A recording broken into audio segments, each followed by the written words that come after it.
Hey mga lods, ito na naman ako ngayon. Luluto na naman ng gulay.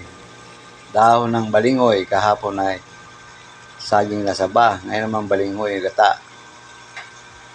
Yan, lagyan ko na yan ang gata. Yung unang gata.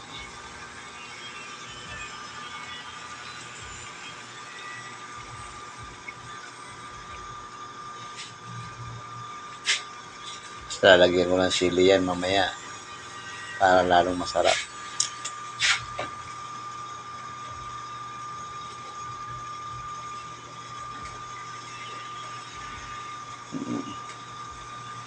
Ganito magluto ng dahon ng balingoy. Paras lang din ang sabayan magluto.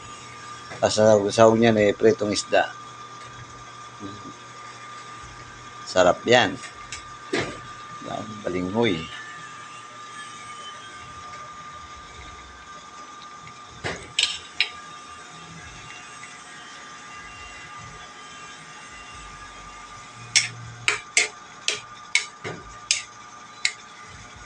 Yummy, yummy. Sabi nila hindi daw masarap ang dahon ng balingoy. Para sa akin, napakasarap ito. Ito ang aking menu lagi. Ito ang gustong gusto ko, yung mga gulay. Para umaba ang buhay. Yung kasabihan na, talbos ng balinghoy. Yan.